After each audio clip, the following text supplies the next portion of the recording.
En tant que médecin, j'écoute des histoires, des vérités parfois difficiles à partager. Et parfois, une simple conversation peut tout changer. Alors aujourd'hui, je vais vous raconter l'histoire d'un couple extraordinaire, marié depuis plus de 10 ans, qui partageait un amour sincère. Mais une douleur persistante hantait leur quotidien. Ils n'avaient pas d'enfants. Ils pensaient avoir tout essayé, jusqu'à ce qu'une vérité cachée refasse surface. Une vérité qui allait tout bouleverser. Quand ils sont entrés dans mon bureau, leur énergie était contrastée. Lui, chaleureux, m'a accueilli avec un sourire confiant.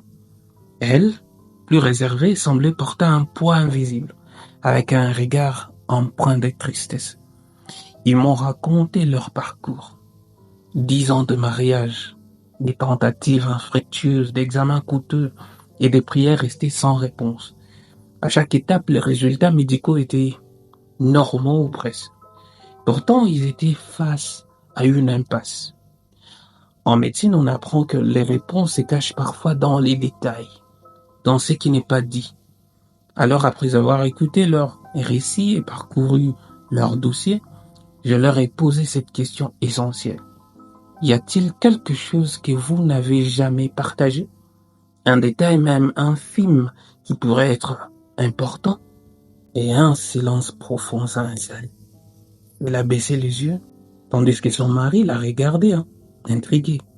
Après une longue pause, elle a murmuré. Avant de me marier, j'ai fait une erreur. J'ai avorté. La pièce s'est figée. Lui, choqué, ne disait plus rien. Elle, tremblante, a poursuivi. J'étais jeune et terrifié. Après ça, j'ai eu des complications, mais je n'ai jamais pensé que ça pouvait affecter mes grossesses futures. Je n'en ai jamais parlé à personne, même pas à toi. C'était un moment chargé d'émotions. En tant que médecin, mon rôle était de les aider à comprendre et à aller de l'avant, malgré la douleur de cette révélation.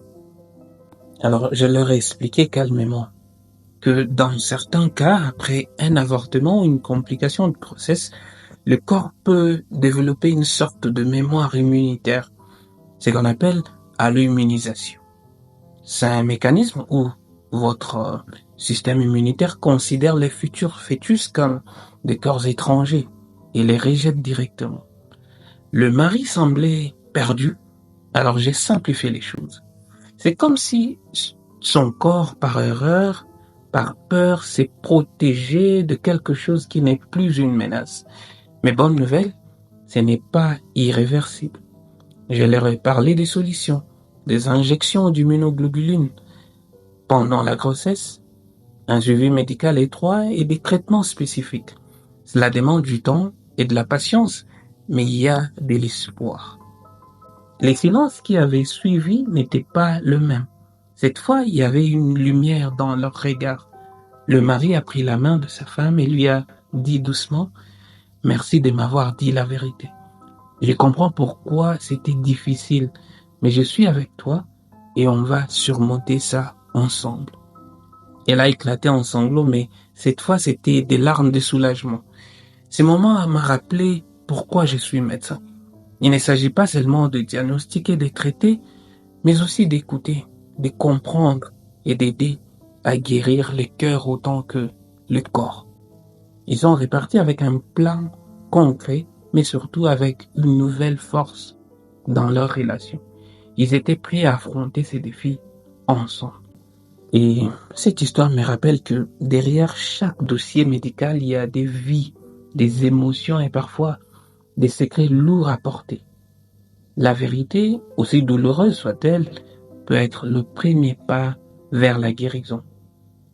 Et vous, pensez-vous que certains secrets doivent rester cachés ou qu'il faut les révéler pour avancer dans la vie? Dites-moi en commentaire, j'aimerais vraiment connaître votre avis. Ces récits, ce sont des morceaux de vie qui méritent d'être entendus. Et moi, je suis là pour les raconter.